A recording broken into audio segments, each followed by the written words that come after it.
پاکستان نے اپنی طرف سے پوری کوشش کی کہ مذاکرات کامیاب ہوں اور بڑی نیک نیتی کے ساتھ کوشش کی، اور یہ کوشش اس قدر مستحکم تھی اور اتنی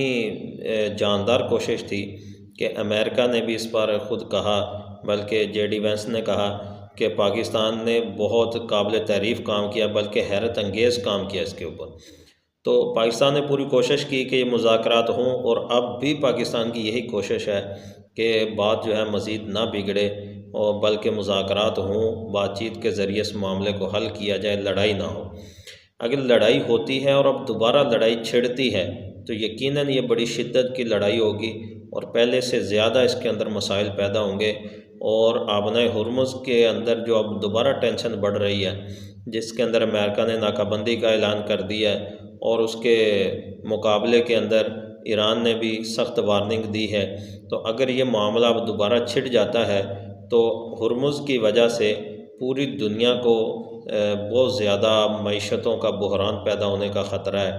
اور توانائی کا بحران پیدا ہونے کا خطرہ ہے، اور اس لڑائی کے نتیجے میں خلیجی ممالک کے اندر بھی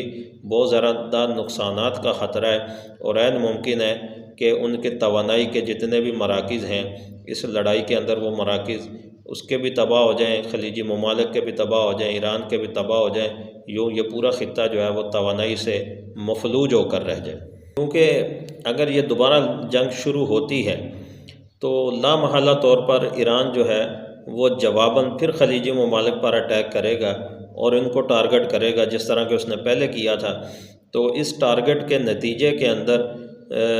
ایک تو ان کے توانائی کے جو تنصیبات ہیں وہ تباہ ہوں گی، اور اس سے معیشتوں کے اندر بہت زیادہ نقصان پیدا ہوگا، معیشتیں کمزور ہوں گی، ان پر دباؤ بڑھے گا۔ اگر یہ معاشی طور نظر آ رہے ہیں تو اگر ایسے یہ خطہ پورا خلیجی ممالک کمزور ہوتے ہیں تو پھر اگلا جو اس خطے کا جغرافیائی نقشہ ہے پھر اس کے بدلنے کے امکانات اور بھی زیادہ واضح ہو جاتے ہیں، اور عین ممکن ہے کہ معاملات اسی طرف جا رہے ہیں۔ البتہ اس کے اندر جو بہترین کام کیا ہے وہ سعودی عرب ہے۔ سعودی عرب نے چونکہ یہاں خلیجی ممالک میں کوئی ایسا ملک نہیں ہے جس کے پاس کوئی ذاتی اتنی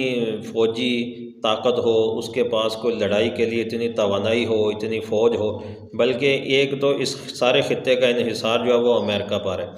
اور اگر امریکہ اس خطے سے نکلتا ہے تو یہ خطہ مفلوج ہو جائے گا، اور